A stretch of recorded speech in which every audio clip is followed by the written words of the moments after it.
paz do Senhor, queridos e amados irmãos. Aqui quem vos fala é a missionária Débora Reis. Hoje Deus me deu uma palavra do céu que vai pegar muitos desprevenidos, irmãos. A tarde inteira Deus batendo nessa tecla. Eu não ia gravar hoje, eu confesso aos irmãos que hoje eu não ia gravar. Mas Deus é que comanda esse canal. Foi Deus que me deu, então Ele que fala a hora certa de parar o canal, a hora certa de continuar, a hora certa e o dia certo para eu postar o vídeo. Tá me entendendo, queridos?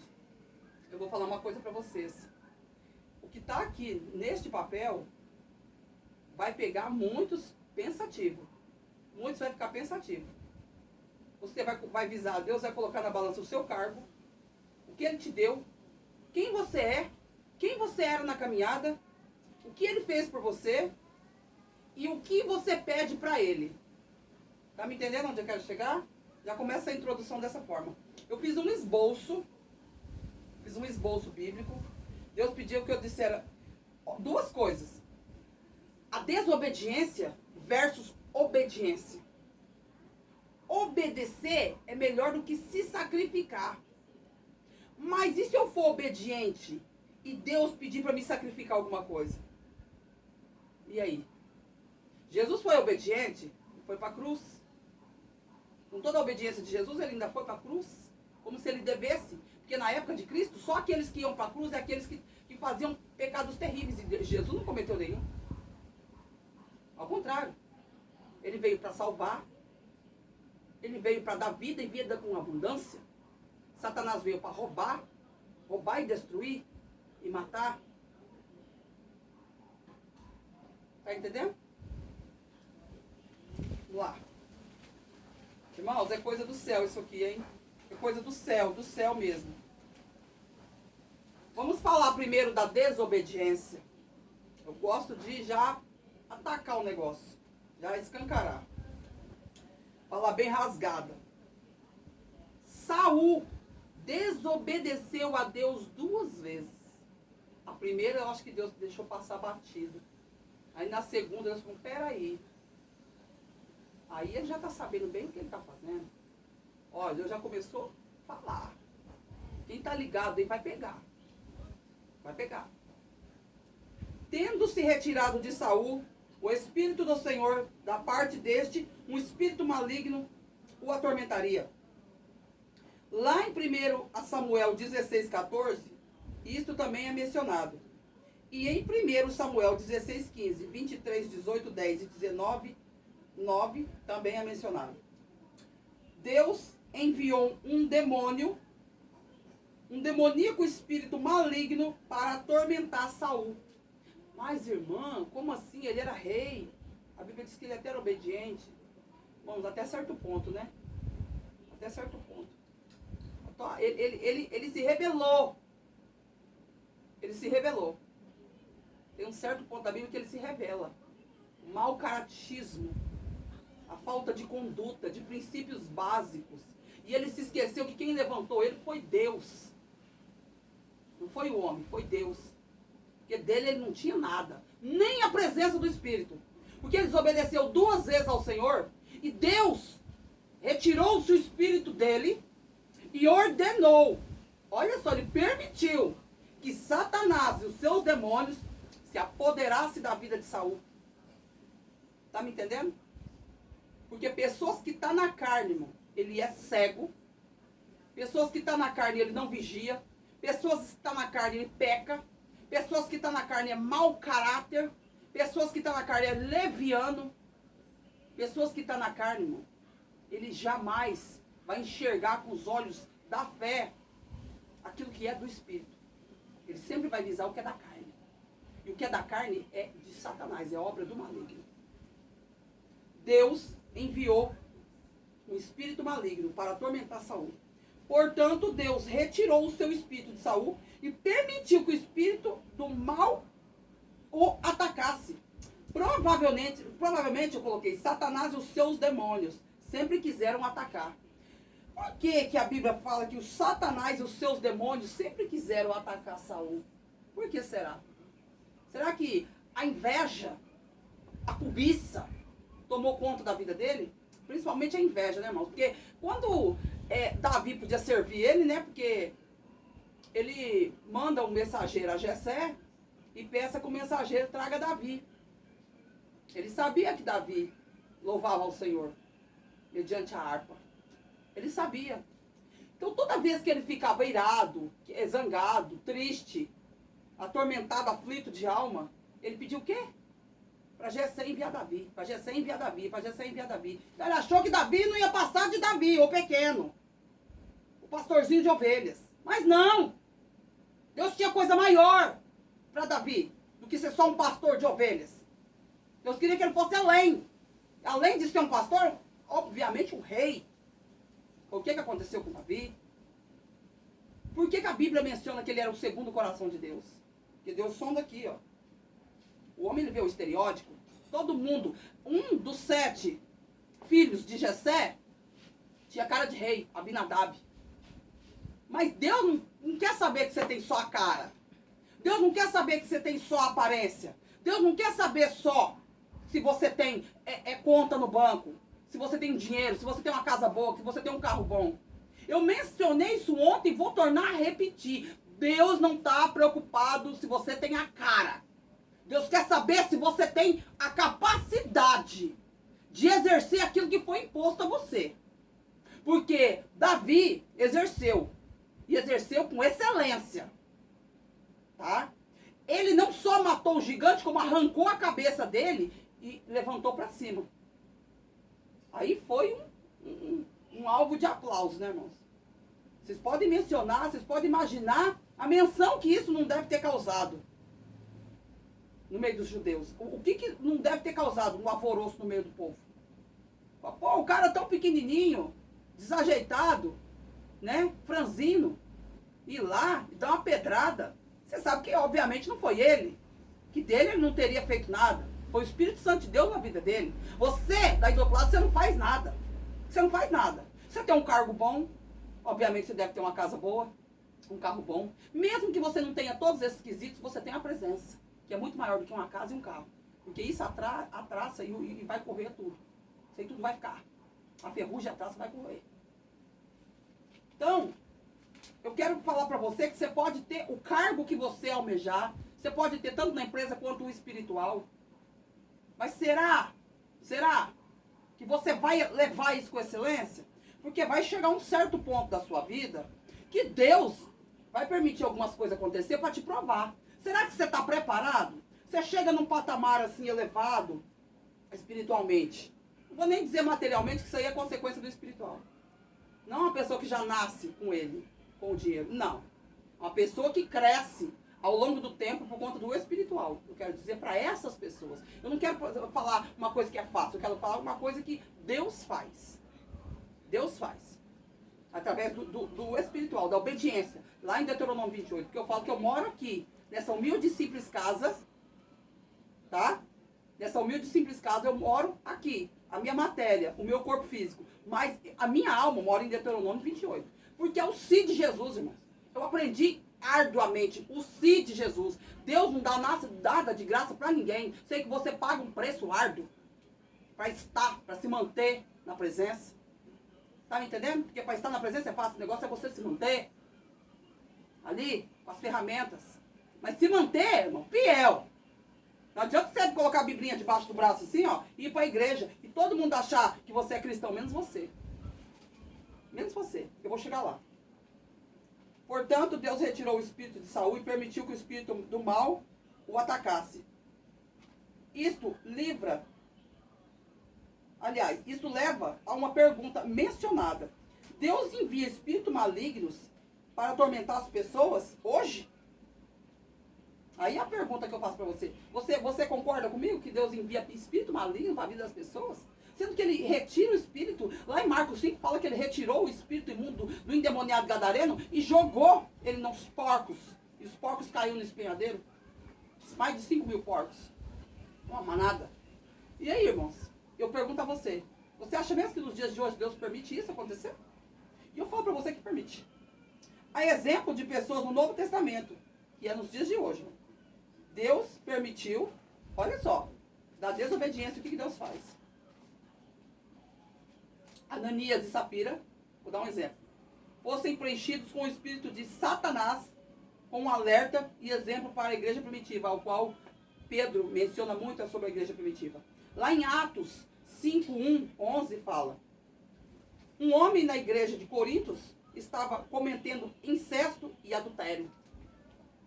E Deus ordenou que os líderes entregassem a Satanás para destruir a sua natureza pecaminosa. É o que eu disse para vocês ontem. O homem em si, ele tem uma natureza pecaminosa, ao ponto de, às vezes, muitos deles, vamos colocar aí, 90% das pessoas tem a dificuldade de chegar na presença de Deus e falar com Deus abertamente, como se eu estivesse conversando com meus filhos. Tá me entendendo? Naquela intimidade. Até mais. Conversando com Deus até mais do que eu converso com meus filhos. E tem coisas que eu converso com Deus que eu não passo com os meus filhos. Para não preocupá-los, para não chateá-los. Enfim. Deus sabe. Porque criança tem que ser criança. Por mais luta árdua que você passe do lado de seus filhos, criança tem que permanecer sendo criança. Porque muitas crianças hoje em dia crescem numa natureza de adulto. Porque vivenciam muito o que está acontecendo dentro de casa. E eu tento preservar o máximo os meus filhos sobre isso. Para eles não crescer com a mentalidade de adulto. Eles têm que ser criança, na inocência. Criança, brincar. Criança, estudar. Igual eu falo, estuda. Quer ser alguma coisa na vida, tem que estudar. Graças a Deus, irmãos. Deus já designou, assim, ó, a natureza dos meus filhos. O destino dos meus filhos. O que meus filhos vão ser. Graças a Deus. Eu fico muito feliz do meu Deus falar para mim, que é para me descansar, que nenhum dos meus filhos vão se perder na caminhada. Deus ordenou. E isso, irmãos, eu friso.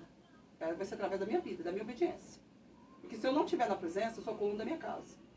A casa só está de pé por conta da coluna. Tá entendendo onde eu quero chegar? Para os seus filhos não desviar do caminho, irmão, você tem que estar no joelho. Mãe de joelho, filho de pé. Você tem que estar no joelho. Constantemente em oração, jejum, buscando mesmo. E fazendo a obra de Deus com amor e excelência. Executando aquilo que foi imposto a você. Com excelência. Com excelência. Não é de qualquer jeito não, é com excelência. Porque para Deus tudo tem que ser o melhor, tem que ser perfeito. Deus ordenou que os líderes entregassem a Satanás para destruir a sua natureza pecaminosa e salvar a tua alma. Porque, como eu disse, eu mencionei, no Antigo Testamento, para fornicar, você tinha que se deitar. No Novo Testamento, que é os dias de hoje, basta você olhar, você já está pecando. Você e a pessoa que fez você pecar. Está me entendendo onde eu quero chegar? Está me entendendo? Basta você olhar. Então, cuidado. Que a Bíblia fala, é melhor você tirar um membro do seu corpo e ir aleijado para o céu do que as suas duas pernas, os seus dois braços para o inferno. Toma cuidado. Toma cuidado com o que você vê, com o que você comenta, cuidado com o WhatsApp. Irmão, Satanás, ele fica na espreita, esperando uma brechinha sua para te arrebentar, para te envergonhar, para te causar danos. Toma cuidado. Para o que Deus, para você não colocar prêmio. O que Deus tem para você. Para você não colocar ali. Para você não colocar ali à disposição de Satanás. Tudo. Cuidado. Que Deus tem para você. Tudo que Deus tem para você. Jesus, irmãos, foi levado pelo Espírito no deserto para ser testado e provado pelo diabo. Lá em Mateus 4:11 fala: Deus também permitiu que o mensageiro de Satanás atormentasse. Agora vocês vão ficar... Quem não conhece muito bem a Bíblia vai ficar de cara. Porque se tem pessoas que gostam de falar que quer ser, é igual o apóstolo Paulo. Ah, mas eu leio Coríntios, eu leio Romanos, eu leio Efésios. Nossa, apóstolo Paulo era um homem, meu Deus, ele era Saulo de Tarso. Mas quando ele se tornou Paulo, apóstolo Paulo, meu Deus, que perfeição. Deus deu uma sabedoria, a ciência do conhecimento. Mas epa aí, peraí. Vou falar para vocês aqui, ó. Deus também permitiu que um mensageiro de Satanás atormentasse apóstolo Paulo. Não Saulo de Tarso. Apóstolo Paulo. Mas apóstolo Paulo. A fim, olha só, de ensiná-lo a confiar na graça e no poder de Deus e não se tornar orgulhoso. Eu vou chegar lá. por causa da enorme abundância de verdade espiritual que lhe é dada. 2 Coríntios 12, 7. Irmãos, isso aqui mata o crente. Ele arrebenta com o crente. Você quer ver Satanás montar no crente e como se ele fosse um burro, um cavalo, um jegue? É isso aqui, ó. Orgulho. Deus já jogou. Por que será que o apóstolo Paulo tinha um espinho na carne? Por que ele andava com esse espinho na carne? Fala pra mim. Por que Deus permitiu que Satanás, um mensageiro do diabo, atormentasse o apóstolo Paulo, testasse ele? Olha só. A fim de ensiná-lo a confiar. Porque Deus deu para ele o maior das virtudes. E foi a abundância de verdade espiritual que lhe foi dada. O homem era transparente. Ele era mais claro possível para poder chegar e exortar com excelência e devido com amor aquela alma, aquilo que foi abrir os olhos das pessoas, tirarem as travas que parece grade de cadeia, para que as pessoas vejam onde ela está errante, para poder se consertar. Esta era a missão de apóstolo Paulo. Tirar travas dos olhos das pessoas. E eu tenho certeza que ele executava com excelência, mas Deus viu. Se Deus mandou um mensageiro atormentar o apóstolo Paulo, é porque Deus viu que ele não estava perfeito. E talvez ele tinha uma rapininha do passado, uma sujeirinha, porque tem pessoas, irmão, que ele vê que ele ainda tem uma sujeirinha lá de trás, ele pega aquela sujeira e vai. A sujeirinha mesmo e vai embora. Não. Você tem que pedir para Deus te limpar antes de você ser usado. Peraí, Deus, eu estou sentindo que eu ainda tenho uma sujeirinha. Senhor, me liberta desse mal. Eu quero executar aquilo que foi me imposto com excelência. Aquilo que o Senhor pediu para que eu fizesse com excelência. Em nome de Jesus, retira de mim tudo que não presta. É isso que você tem que fazer, mediante confissão de pecado e arrependimento. Aí você pode ter certeza, irmão, que o céu vai se abrir para você. Se todos os dias você chegar na presença de Deus e falar: Deus, o Senhor me deu o dom da ciência, do conhecimento, da palavra, que são para poucos. Muitos querem pregar o evangelho, mas não sabem por onde começar. Começando ali, ó, eu também não sabia. Deus me deu aqui, ó. Eu ficava, irmão, antes de eu ser ungida, a diaconisa, eu ficava até 5 horas da manhã, do lado do meu esposo, ali, ó, comendo da melhor da palavra, que ele olhava pra mim e ele falava assim: nossa, você vai ficar louca, você vai enlouquecer. O louco falando com uma pessoa que quer ser sábio, que ele vai enlouquecer. Eu vi os passarinhos cantando na minha janela, irmão. Eu dormia com a Bíblia assim, ó, no peito. Quando eu via, eu já estava dormindo. Minha filha de 5 anos era bebezinha. Tinha meizinhos de vida. E aí, irmãos? Fala pra mim. E aí eu nem dormia. Eu via o sol, assim, ó, bater na minha janela, assim, ó, de manhã os passarinhos cantando, eu já ia cuidar da minha filha, já ia fazer as coisas de casa. E aí, irmãos? Você acha que o sacrifício não valeu a pena, irmão? Se hoje eu tenho um pouquinho do conhecimento da palavra, é porque Deus me deu, através da minha obediência. Porque eu quis a mudança. Tem que partir de você a mudança. De você. Agora nós vamos lá. Vamos entrar onde eu quero. Vamos entrar onde eu quero. Agora nós vamos entrar onde eu quero. Vamos entrar onde eu quero agora. Nós falamos da desobediência. O que acontece com pessoas desobedientes? Agora nós vamos entrar onde eu quero. Nós vamos falar de Abraão. Eu cheguei nessa introdução, nesse contexto aqui no esboço bíblico. Vamos falar de Abraão. E aconteceu depois que dessas coisas, Deus provou a Abraão. Ele disse, ele respondeu: eis-me aqui. O eis-me aqui é o eis-me aqui. Não adianta você dobrar o seu joelho e dizer: Senhor, eis-me aqui. Ai, Senhor, eu quero ter um coração de serva. Não, serva nada mais é que pronto para servir. Pronto para servir. Então, irmãos, se você tiver eis-me aqui, é o eis-me aqui. Se Deus falar pra você: atravessa a cidade, fulano, vai lá entregar um recado pra minha filha, pra minha serva. Aí você olha pro tempo e fala: ai, Senhor. Aí olha o seu carro na garagem, mas olha pro tempo: ai, meu carro tá tão limpinho. Ai, a irmã mora numa rua que é tudo esburacada. Mas Deus não quer saber, amado. Deus não quer saber não, amado. Deus não quer saber. Deus quer saber que você tem condições suficientes para executar aquilo que Deus mandou você fazer. Sabe por que muitas das vezes a luta entra dentro da sua casa? É porque você é a falta de desobediência. Você tem uma desobediência muito grande com Deus. Muito grande. Você, muitas das vezes, você quer fazer as coisas para Deus, mas quer fazer do seu jeito. E Deus está dizendo: não, não é do seu jeito, é do meu jeito. Decanta da gás. As coisas não funcionam dessa forma não, irmão. Do jeito que você pensa, não. Para você chegar no patamar aqui, ó, que apóstolo Paulo, Abraão chegou, você tem que andar muito. É muita caminhada com Deus. E não é do dia para a noite que você vai aprendendo as coisas. É por isso que muita gente paga um preço, e preço desnecessário. Porque sabe por quê, irmão? Por causa da sua desobediência. Deus está falando pra você, vai, faz isso aqui, querido. Faz isso aqui, meu filho. Faz isso aqui, minha filha. Não, você quer questionar para depois fazer. Então, irmão, você tem que raciocinar e entender que o eis-me aqui é o eis-me aqui. Coração de serva é coração de serva. É obediência. Se você quer ter alguma coisa com Deus, você tem que obedecer. Para muitos se torna um fardo, um peso. Mas para outros não. Para outros não. Principalmente aquele que quer morar no céu. Eu quero morar no céu. Você acha que eu estou fazendo o que aqui? Uma hora dessa, com a Bíblia aberta. Vestida para como se eu fosse pregar. Se Deus chamou meu pedacinho de parte de templo. Então isso aqui é um templo. Ninguém vai falar o contrário daquilo que Deus falou para mim. E eu conheço a voz do meu Deus. Eu sei quem fala comigo. Eu sei em quem eu tenho crido. Ele disse, toma agora o teu filho único, Isaque, a quem tu amas, e vai-se à terra de Moriá, e oferece ali, em holocausto, sobre um dos montes que eu mostrarei. E Abraão se levantou muito cedo, de madrugada, e selou o seu jumento, e tomou consigo 2 dos seus moços, e Isaque, seu filho, e cortou lenha para o holocausto, e levantou e foi ao lugar que Deus lhe dissera. Olha um exemplo de obediência. Eu vou falar aqui para os irmãos o esboço que eu fiz. Obediência. Se o Senhor pedisse-lhe e dissesse de algo, pedisse para você desistir de algo, o que você faria? É uma pergunta que Deus está falando, quem vai me falar para vocês. O que seria uma das coisas mais difíceis aqui teria de renunciar? Qual é a das coisas que você teria mais que renunciar? Porque Deus está dizendo aqui para mim em revelação que tem pessoas que você pede, mas na hora de Deus pedir para você, será que você faria? Se Deus diz para você fazer um sacrifício, você faria?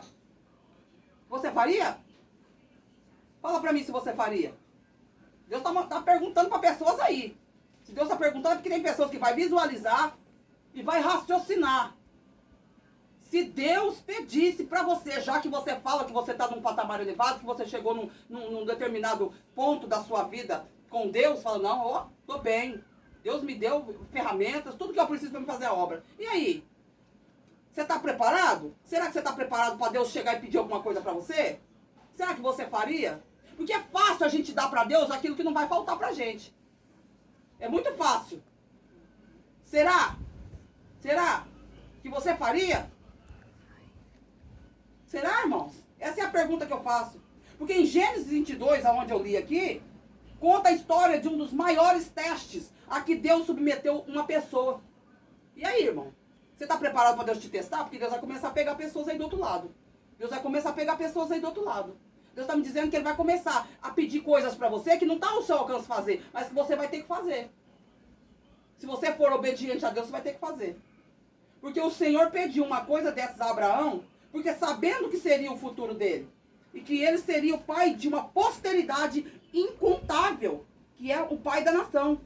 Deus estava determinando a testá-lo. Deus não fez por si mesmo, porque ele sabia que graças à sua presciência, que Abraão o faria. E ele nos prova para o nosso próprio bem, para que conheçamos a nós mesmos.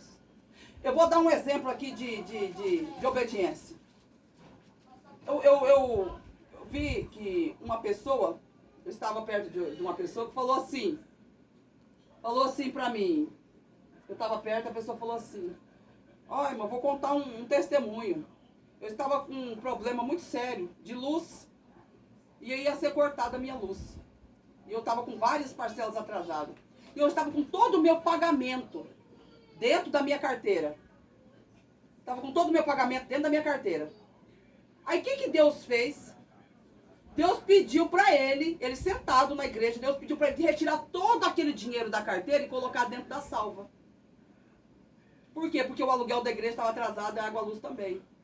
Sabe o que ele fez? Ele olhou para a esposa dele, retirou todo o dinheiro, a esposa dele chamou ele de louco. Ele retirou todo o dinheiro dele, ele retirou todo aquele dinheiro e colocou dentro da salva. Ele foi obediente. Ele obedeceu. E sabe o que aconteceu com ele? Ele ganhou 3 vezes mais daquilo que estava dentro da sua carteira. Eu não sei quanto que ele ganha por mês e nem me interessa. Só sei que, na verdade, essa pessoa foi obediente. E Deus deu 3 vezes mais para ele. Por que que na Bíblia fala que Deus deu terras, deu tudo para Abraão? Sara, olha um exemplo de falta de fé. Sara, quando 2 anjos chegou na tenda, a Bíblia diz que Abraão estava na porta da tenda. Mardoqueu estava na porta da tenda. Olha que coisa interessante. Abraão e Mardoqueu, faz sentido. Quando o anjo apareceu a Abraão, para falar com ele, 2 homens, 2 anjos, eles estavam o quê? Na porta da tenda. Sara estava pro lado de dentro, fazendo pães, e ele estava na porta da tenda. Ou seja, ela estava amassando pães, só que ela estava de olho na conversa. O ouvido ali colado na conversa. Estava de olho. Aí o que aconteceu? Ela deu risada do lado de dentro da tenda.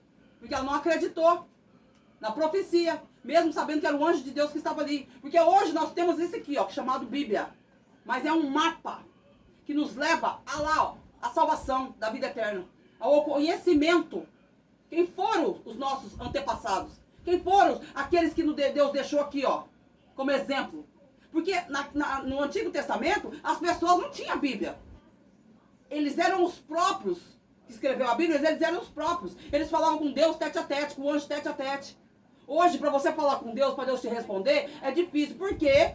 Porque a Bíblia fala que dentre você e Deus, o que te afasta de Deus, de se aproximar de Deus, chama-se pecado. E muitas das vezes você comete N pecados que você acha até que não são pecados, mas para Deus é pecado. Então você tem que abrir os teus olhos muito espirituais e pedir para Deus, Deus, me dá visão de águia, para me entender nessa noite o que é, o que não é, quem é na caminhada e quem não é, o que eu devo fazer, como eu devo agir. Irmão, seja dependente de Deus nessa noite. Seja dependente, Deus está querendo dizer. Será que se eu pedir algo para você, como eu pedi para Abraão, você vai executar com excelência? Porque Abraão, quando Deus falou com ele, no outro dia de madrugada, cedo, para amanhecer o dia, ele já estava com tudo preparado. E quando ele foi colocar o seu filho lá, que ele foi fazer tudo ali para poder